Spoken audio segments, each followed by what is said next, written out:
Irmãos, graça e paz.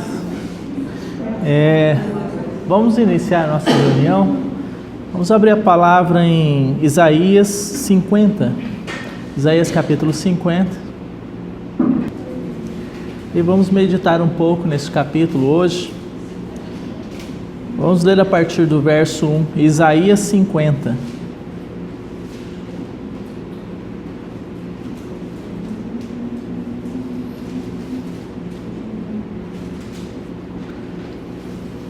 Assim diz o Senhor: onde está a carta de divórcio de vossa mãe, pela qual eu a repudiei? Ou quem é o meu credor, a quem eu vos tenho vendido? Eis que por causa das vossas iniquidades é que fostes vendidos, e por causa das vossas transgressões vossa mãe foi repudiada. Por que razão, quando eu vim, ninguém apareceu? Quando chamei, ninguém respondeu? Acaso se encolheu tanto a minha mão que já não pode remir, ou já não há força em mim para livrar? Eis que pela minha repreensão faço secar o mar e torno os rios um deserto, até que cheirem mal os seus peixes, pois não havendo água, morrem de sede. Eu visto os céus de negridão, e lhes ponho pano de saco por sua cobertura. O Senhor Deus me deu língua de eruditos, para que eu saiba dizer boa palavra ao cansado. Ele me desperta todas as manhãs. Desperta-me o ouvido para que eu ouça como os eruditos. O Senhor Deus me abriu os ouvidos, e eu não fui rebelde, não me retraí. Ofereci as costas aos que me feriam e as faces aos que me arrancavam os cabelos. Não escondi o rosto aos que me afrontavam e me cuspiam, porque o Senhor Deus me ajudou, pelo que não me senti envergonhado. Por isso, fiz o meu rosto como um seixo, e sei que não serei envergonhado. Perto está o que me justifica. Quem contenderá comigo?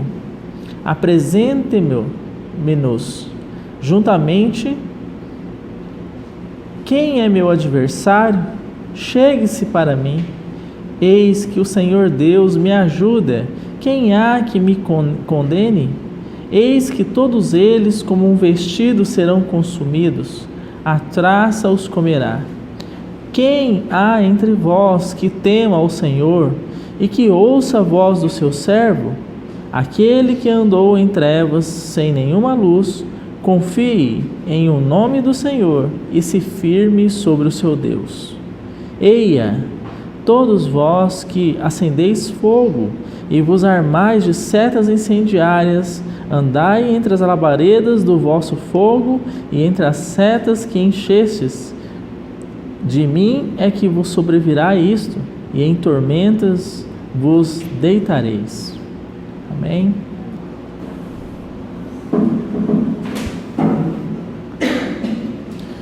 Nós precisamos, no nosso reunir, irmãos, meditar mais naquilo que nós cantamos, porque a letra dos cânticos, elas são também uma forma do Senhor trabalhar em nós. E elas são também uma ministração da parte do Espírito de Deus. Nós somos edificados por esse momento também. Às vezes a gente acha assim, não, eu só vou para a reunião por causa do estudo da palavra. Mas nós esquecemos de que a reunião começa desde a oração e ela vai pelos cânticos, e o estudo da palavra está inserido dentro desse contexto. Não tem nenhum elemento mais importante que o outro.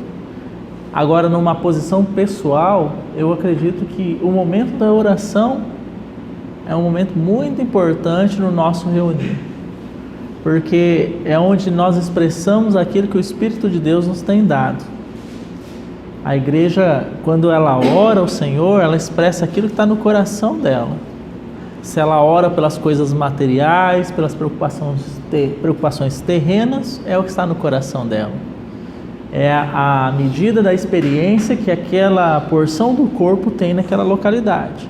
Se ela ora pelos propósitos de Deus, pelo reino de Deus, pela vinda de Cristo, é a medida também que está no coração dela.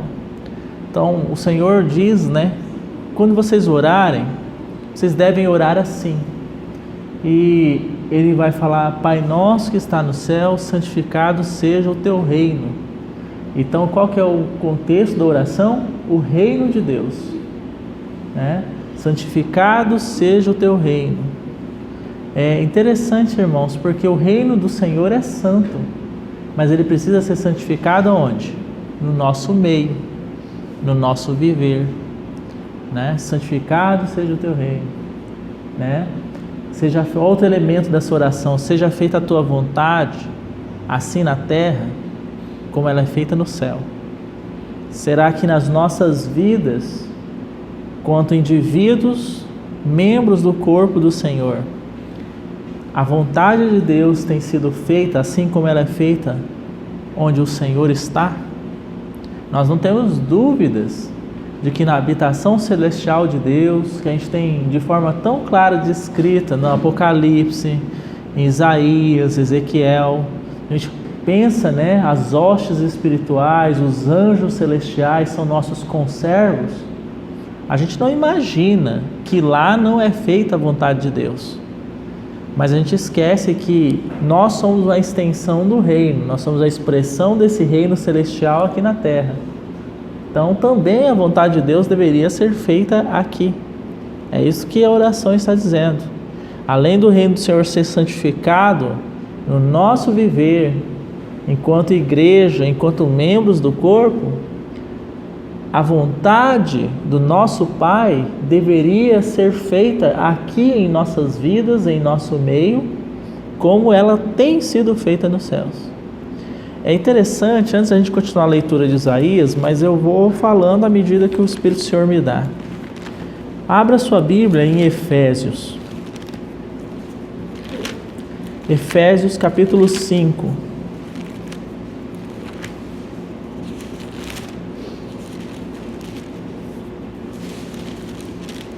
Um texto já muito lido por nós.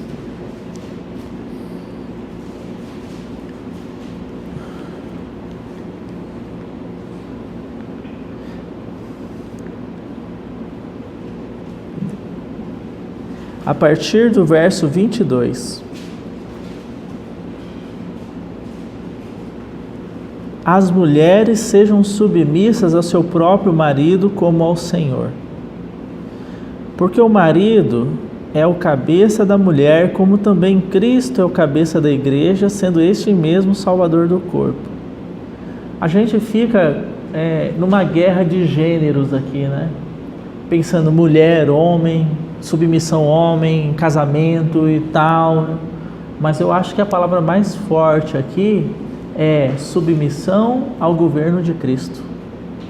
O resto é detalhe, é tipologia, é sombra do verdadeiro. As mulheres modernas hoje, que não têm o seu coração convertido para o Senhor, odeiam esse texto, porque nós temos visto o empoderamento feminino. Elas odeiam isso, e não é por culpa delas, não. É por culpa do espírito do anticristo que já está no mundo. É por culpa do governo de Satanás sobre este mundo, que não aceita o governo de Deus. Então, as mulheres, essa tendência do empoderamento, de eliminar diferença de gêneros, não existe mais nem homem nem mulher.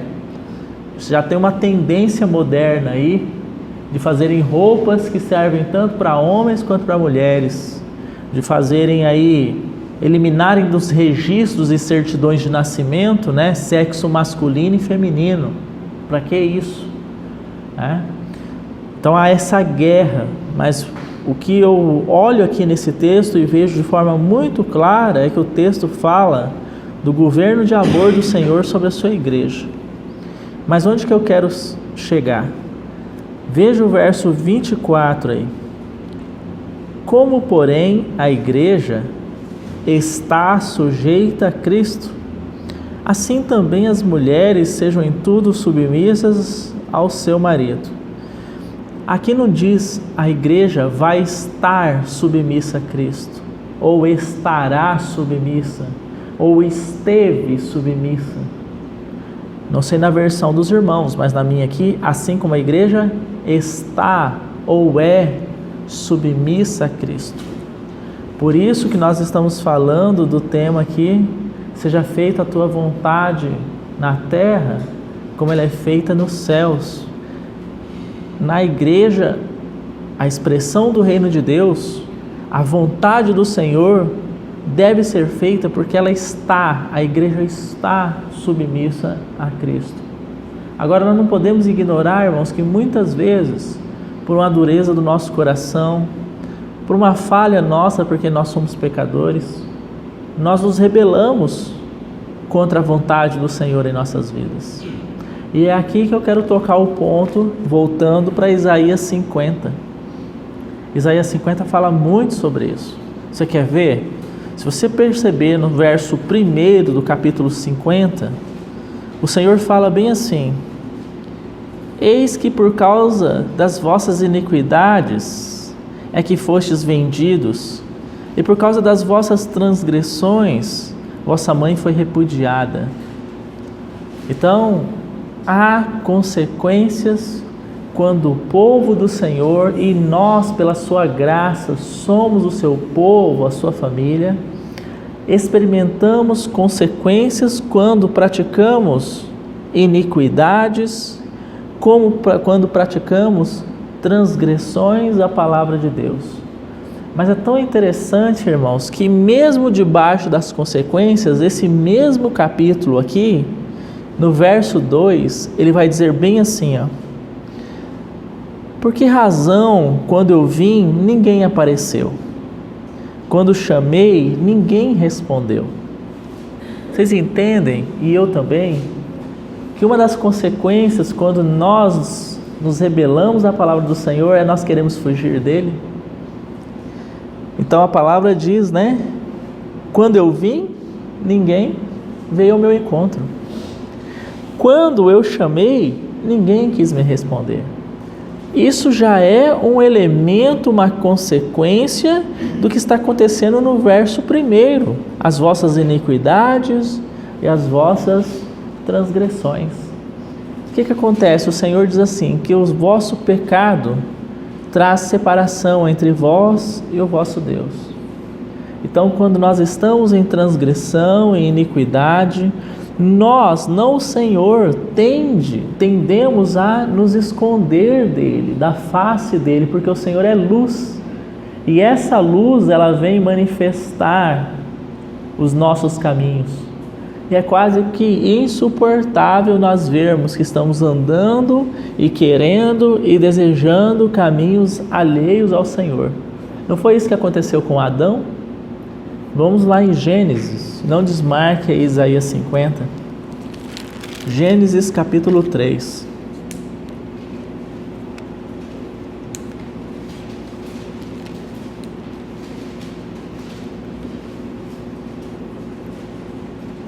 Verso 8.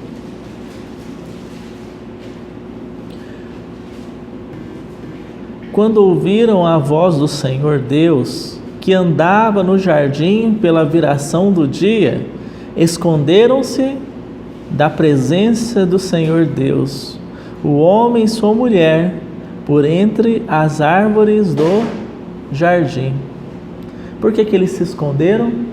Também já conhecemos muito essa seção aqui do capítulo 3. Porque eles transgrediram, porque eles praticaram iniquidade. Vocês estão vendo lá Isaías? Eu chamei e vocês não vieram até mim, eu chamei e vocês não me ouviram. E aqui, homem e mulher se esconderam da presença do Senhor. Verso 9. E chamou o Senhor Deus ao homem e lhe perguntou: onde estás? Ele respondeu: ouvi a tua voz no jardim, e porque estava nu, tive medo e me escondi. Vocês acham que a nossa natureza mudou? Desde Adão até hoje? Vocês acham que quando nós estamos em transgressão ou andando em caminhos inadequados ao Senhor, nós não buscamos nos esconder da sua face? E isso mostra muito a pouca experiência de realidade espiritual que temos acerca do amor de Cristo. Nós tendemos a não confiar na graça, na misericórdia e no amor do Senhor. Porque a sociedade nos prepara assim: se eu errei, eu tenho que ser punido por esse erro. A sociedade me mostra que se eu falhar, as outras pessoas vão virar as costas para mim. Então a gente traz esse traço daquilo que nós herdamos no meio social para a nossa relação com o Senhor. Agora volte comigo lá em Isaías.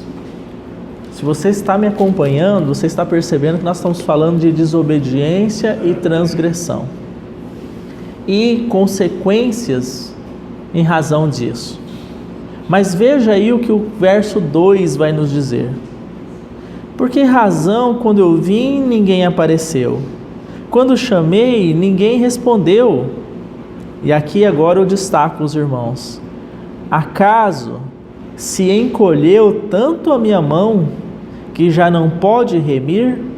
Você pode pegar essa palavra remir e colocar aí perdoar. Então a gente pode traduzir assim: acaso se encolheu tanto a minha mão que já não pode mais perdoar? Ou já não há forças em mim para livrar? Você pode trocar essa palavrinha livrar por salvar. Então o nosso Senhor, que fala de transgressão, de iniquidades, que fala das consequências dessa transgressão e iniquidade, é aquele mesmo Senhor que está dizendo: não fuja de mim, como Adão e Eva fizeram, pois a minha mão não é pequena, ela não está encolhida para estender a vocês a minha salvação. Irmãos, e o meu perdão, né? Irmãos, o irmão Valdecir estava compartilhando uma palavra muito interessante aqui no domingo, e ele falava daquela passagem em que os discípulos entraram no barco, e o Senhor deu a ordem para que eles atravessassem. Vem uma tribulação, uma ventania no meio do mar, o mar fica revolto, né? E o Senhor sai ao encontro deles, eles acham que é um fantasma, e ali naquele momento ali Pedro pede para ir com o Senhor, e o Senhor ordena que ele vá andando por sobre as águas. Mas num determinado momento Pedro caiu em incredulidade, porque ele começa a olhar para as circunstâncias, aquele mar agitado, aquelas ondas altas. Sabe o que ele pensou? Eu acho que foi isso que ele pensou: não, o poder do Senhor não é tão grande para me sustentar aqui no meio dessa tormenta, não. E aí o que aconteceu? Ele começou a afundar, naufragar. Nós podemos colocar aqui assim, irmãos: quando nós não podemos crer ou não temos confiança nessa mão que está estendida para nos perdoar, nesse poder para nos salvar, nós começamos a naufragar na fé. E a nossa tendência é cada vez mais nos distanciarmos do Senhor. Vocês compreendem? Mas o texto de Isaías, ele continua, né? Aí ele vai dizer assim, eis que, verso 2 nós estamos lendo.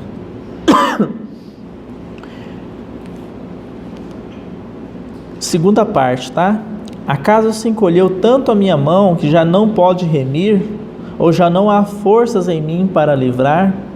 Eis que pela minha repreensão faço secar o mar e torno os rios um deserto, até que cheirem mal os seus peixes, pois não havendo água morrem de sede. Eu visto os céus de negridão, eles põem o pano de saco por sua coberta. O Senhor Deus me deu língua de eruditos, para que eu saiba dizer boa palavra ao, e aqui você também vai marcar, ao cansado. quem é esse aqui que está recebendo língua de eruditos?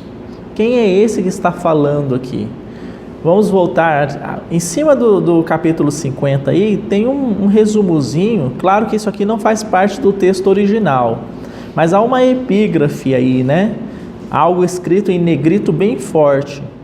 Talvez na sua versão esteja assim: o servo, com S maiúsculo, do Senhor, ultrajado, mas fiel. Esse servo com S maiúsculo do Senhor, quem é? O nosso Senhor Jesus. Ele é o servo com S maiúsculo. Então, quando aqui está dizendo assim: o Senhor Deus me deu língua de eruditos, para que eu saiba dizer boa palavra ao cansado. Quem alcançado? Quem está falando aqui? O próprio Senhor Jesus. Irmão, você está cansado desta caminhada? Talvez você está frustrado há tantos anos nessa caminhada cristã. Para quem que você tem que ouvir? Aos pés de quem você tem que estar para ouvir? O que está dizendo aí? O Senhor me deu língua de eruditos para que eu saiba dizer uma boa palavra ao cansado. Talvez esteja faltando para nós isto: sentar aos pés do Senhor, como Maria fez, e receber da parte dele uma boa palavra.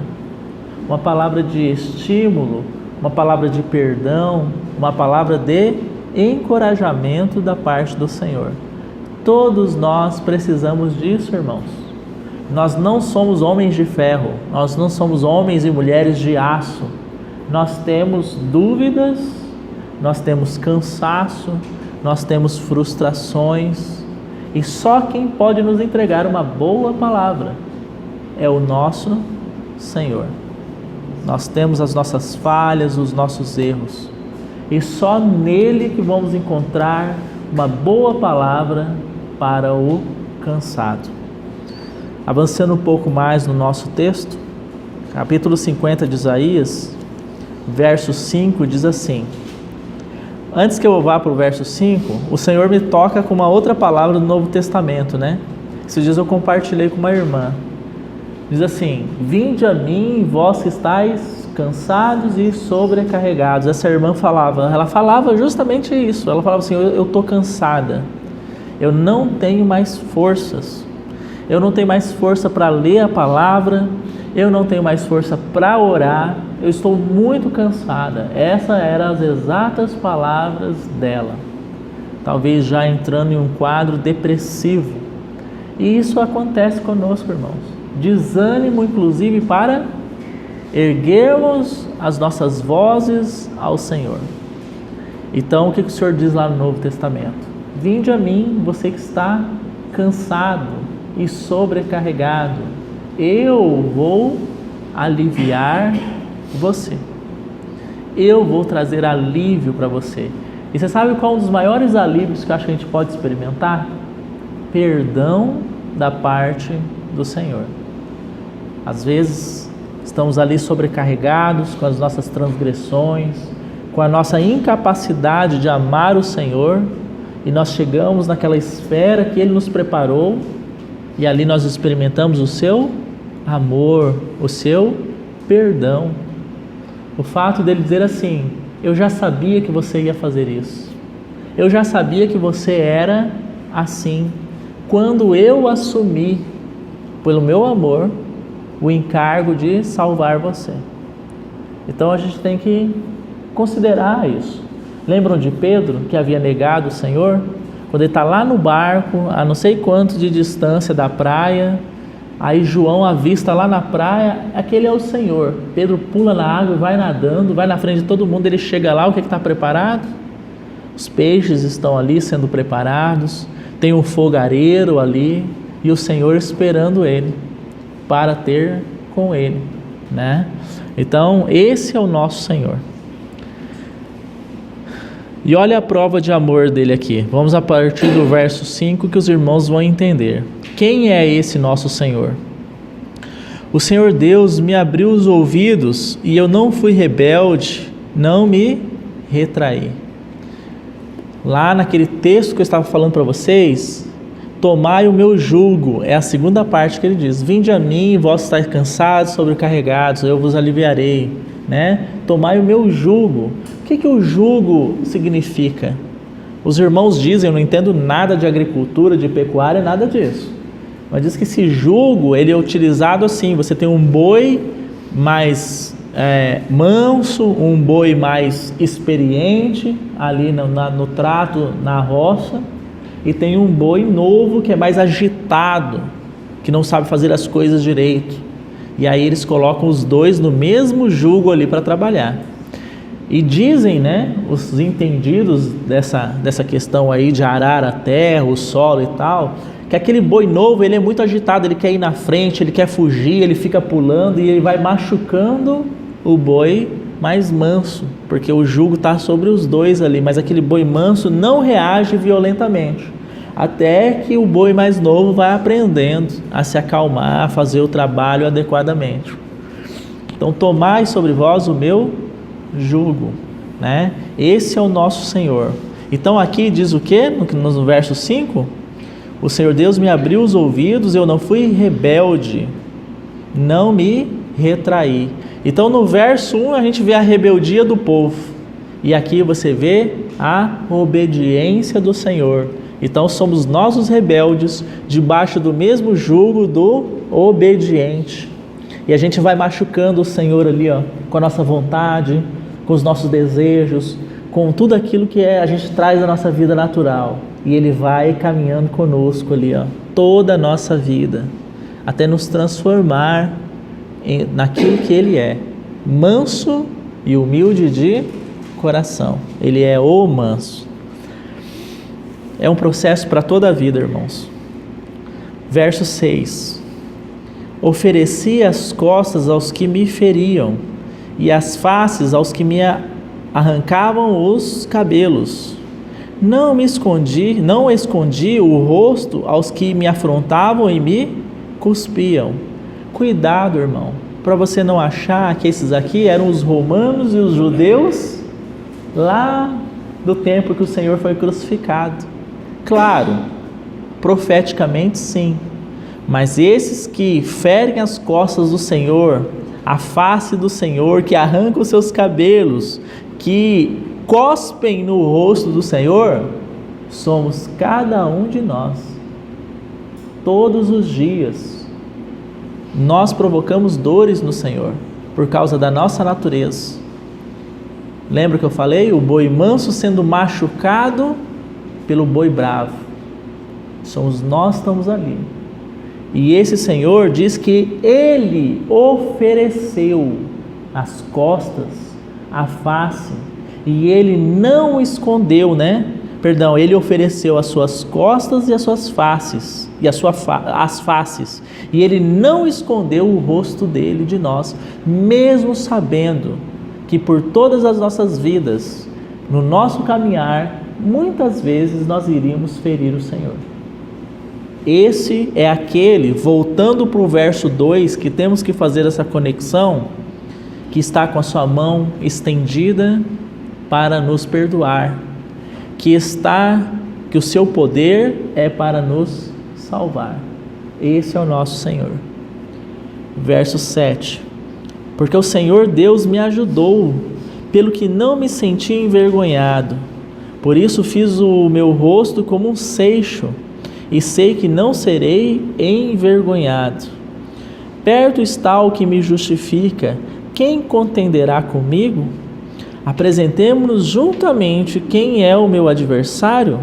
Chegue-se para mim.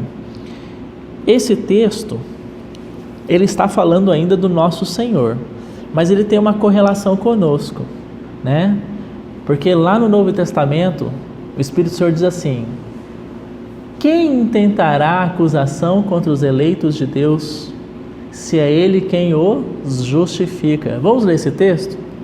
Está em Romanos capítulo 8, se não sou traído pela minha memória. Romanos capítulo 8.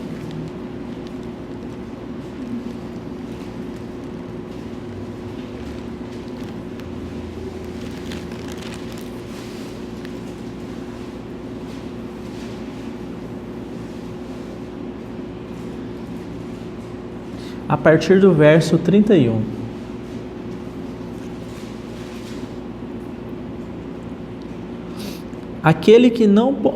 Que diremos, pois, à vista dessas coisas? Se Deus é por nós, quem será contra nós? Aquele que não poupou o seu próprio filho, antes por todos nós o entregou, porventura não nos dará graciosamente com ele todas as coisas? Inclusive o perdão, a palavra de descanso, a salvação, né? Agora veja aí o verso 33.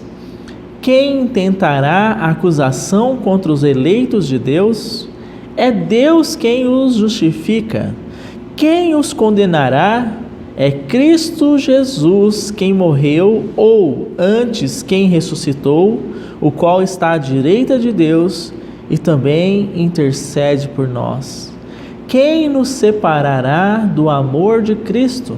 Será tribulação, ou angústia, ou perseguição, ou fome, ou nudez, ou perigo, ou espada? Porque está escrito: por amor de ti somos entregues à morte o dia todo, fomos considerados como ovelhas para o matadouro. Em todas essas coisas, porém, somos mais que vencedores por meio daquele que nos amou. Porque eu estou bem certo de que nem a morte, nem a vida, nem os anjos, nem os principados, nem as coisas do presente, nem do porvir, nem os poderes, nem a altura, nem a profundidade, nem qualquer outra criatura poderá separar-nos do amor de Deus que está em Cristo Jesus, nosso Senhor. Você percebeu que aqui a palavra diz pelo seu Espírito que nem qualquer outra criatura poderá nos separar do amor de Deus? Então, deixa eu dizer algo para você e para mim, irmão. Nem nós mesmos poderemos nos separar do amor de Deus que está em Cristo Jesus. Nós fomos criados por Deus, não fomos? Então, não é o que eu faço, o que você faz, que vai me separar ou separar você do amor de Deus que está em Cristo Jesus. Mas nós somos tendentes, e aqui é da nossa parte, não da parte dele, de nos distanciarmos do nosso Senhor, muitas vezes por vergonha, por cansaço, por frustrações.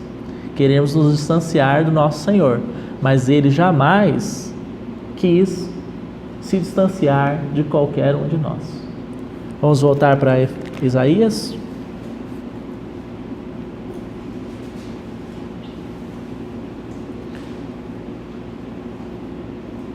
Verso 10.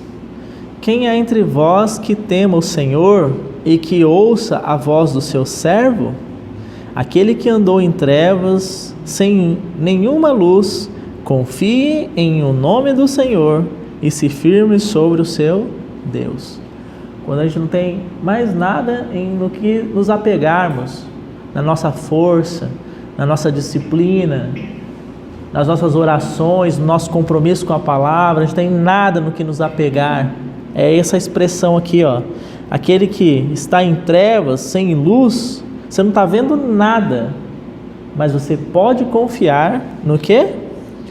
No nome do Senhor e se firme sobre o seu Deus. Nós não temos nada para apresentar para o Senhor. Está aqui, Senhor, minha obediência, meu compromisso com o Senhor, tudo isso foi aniquilado. Ainda assim, confie no Senhor e se firme sobre Ele, sobre o seu amor e sobre aquilo que Ele fez e sobre o compromisso e a tarefa que Ele assumiu de salvar cada um de nós completamente.